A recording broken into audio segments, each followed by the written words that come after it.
ఖర్చంతా సిద్ధాంతి వచ్చే ఖర్చంతా ఆ కిటికీ పగలగొట్టు అంటాడు. అప్పుడు మనం గడ్డ పులుగులు తీసుకొని చక్క కట్టుకున్న ఇల్లు తెలుసా, ఆ పొంపు తీసి వెనకయ్యి అంటాడు. ఖర్చు రాత్రి ఖర్చు అవుద్ది అంటాడు. 10 టెంకాయలు కొట్టు అంటాడు. ఇంటి చుట్టూ తిరిగి అంటాడు. వాడు ఏది చెప్తే దేవుడు చెప్పింది మాత్రం చెయ్యం. అది విషయం. దేవుడు చెప్పింది చెయ్యం. పెట్టినారా మొన్న 40 days మీటింగ్స్లో అమ్మాయికి పెళ్ళి కాల. ఓ పిల్ల వాళ్ళ అమ్మ, ఆ పిల్లకి పూర్తిగా మైండ్ పోయింది తెలుసా.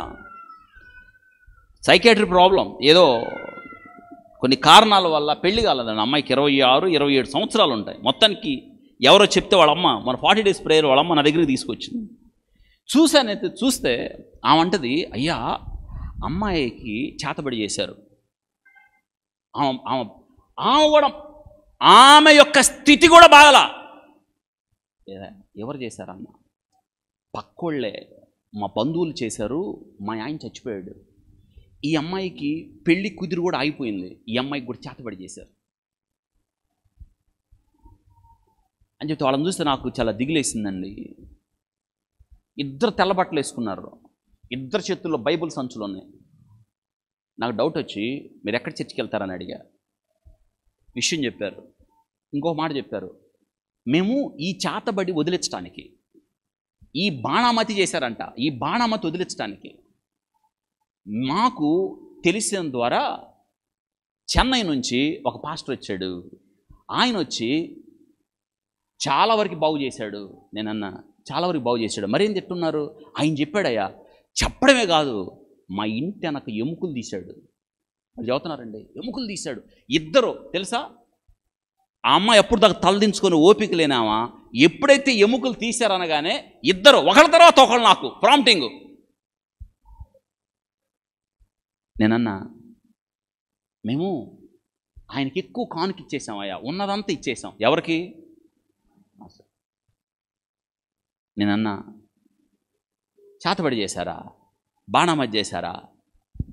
నోరు మూయవమ్మ, నువ్వు వెళ్ళాల్సింది అక్కడికి కాదని నేను వేరే డాక్టర్కి ఫోన్ చేసి, ఆ అమ్మాయి యొక్క మానసిక స్థితి బాగాలేదు.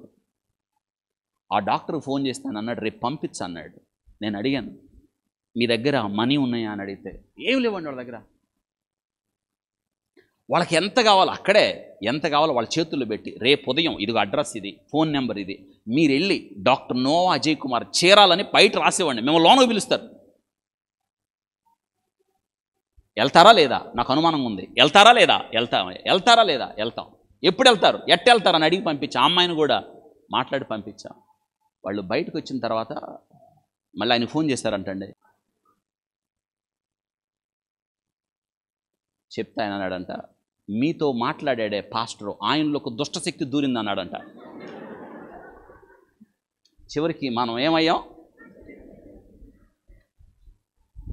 వచ్చేసాడండి ఆయన మళ్ళీ. మీకు విచిత్రమైన బాధాకరమైన తెలుసా, నేను ఇచ్చానే వాళ్ళకి, అవి కూడా తీసుకెళ్ళిపోయాడండి ఆయన. అది బాధాకరమైన విషయం. వాడు దుష్టశక్తి మనకు పడితే పట్టింది అన్నాడు, కానీ వాళ్ళకి వాడుకోవడానికి ఇచ్చామే, అవి కూడా తీసుకెళ్ళిపోయాడు. ఈరోజు ఎందుకు ఈ మాటలు చెప్తున్నాను తెలుసా? మీరు చాలామందిని ఎడ్యుకేట్ చేయాలి. ఇట్లాంటి స్థితిలో తెలుసా, అన్ని వదిలేసి దిగాలుగా మొత్తం కోల్పోయిన వాళ్ళుగా తెల్లబట్టలు వేసుకొని దిక్కు లేకుండా ఉంటారే, వాళ్ళని ఎడ్యుకేట్ చేయండి. దేవుడు అలాంటి దేవుడు కాదు. మనకు గొప్పతనాన్ని, యోగ్యతను, బలాన్ని, శక్తిని, జ్ఞానాన్ని, ఐశ్వర్యాన్ని, తెలివిని, వివేచనను జీవితాల్లో కట్టే స్థితినిచ్చాడు. మనం పోగొట్టుకున్న వాళ్ళం కాదు, నష్టపోయిన వాళ్ళం కానే కాదు, దీవించబడిన వారం మనం. చెప్పండి చాలామందికి.